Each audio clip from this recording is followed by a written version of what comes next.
Sa video na ito, tatalakayin natin kung ano nga ba ang mas effective, 1 ml once a day or 1 ml twice a day.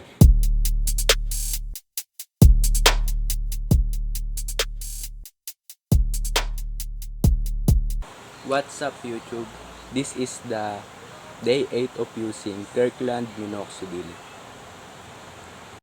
Bago ako magsimula guys, ipapakita ko muna sa inyo yung sitwasyon ng bird natin ngayong first day of second week.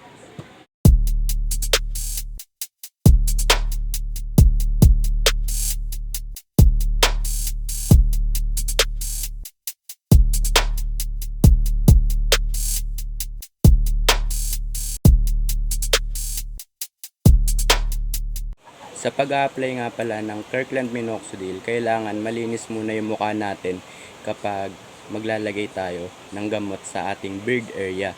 Kailangan din na napatuyo natin yung mukha natin bago tayo mag-apply para hindi tumulo yung gamot ng minoxidil sa kung saan saang parte ng ating katawan. Usually guys, ang ginagamit ko nga pala is 1 ml lang ng minoxidil kasi may ni-research ako na kapag once a day ka lang naglalagay is mas effective yung gamot na ito kesa sa 2 beses mo ito gagamitin sa isang araw. Pero hindi ko pa nasubukan na gawin ang twice a day, kaya hindi ko pa alam kung effective rin ba ito sa mabilisang pagpapalago ng ating bigote. Nasanay ako na once a day lang kasi dahil nga sa may nabasa ako na research na mas nakakabilis ng pagpapatubo ng bigote kapag once a day ka lang maglalagay. Pero kung titignan natin guys, dito sa likod ng bote ng minoxidil is nakalagay na apply 1 ml 2 times a day. Pero sa akin is 1 ml lang ako naglalagay. Pero kita nyo naman sa mukha ko yung epekto ng once a day na paglalagay ng minoxidil sa ating mukha. Kasi kita nyo naman tumutubo siya kahit once a day mo lang gagamitin.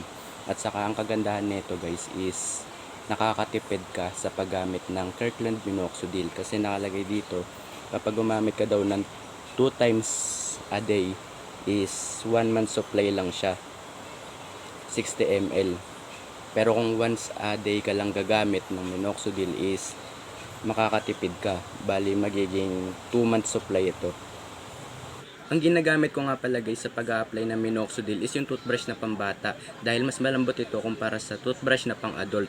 At kung itatanong nyo kung effective ba ang toothbrush na ito sa pag-a-apply ng minoxidil, is ang masasabi ko dyan is very effective guys, kasi kung mapapanood nyo yung vlog ko from day 1 to day 7, may kita nyo yung progress ng pagtubo ng bigote natin gamit itong toothbrush na ito. Pero kung may pambili naman kayo guys o kung may budget naman kayo sa derma roller is mas mabuti yun na ayun yung gamitin nyo kasi mas recommended yun kapag gagamit tayo ng minoxidil. Pero kung tulad ko ikaw guys na walang pambili ng derma roller is magtiyaga muna tayo sa toothbrush. So mag-a-apply na tayo guys ng Kirkland Minoxidil. Kuha lang tayo ng 1 ml.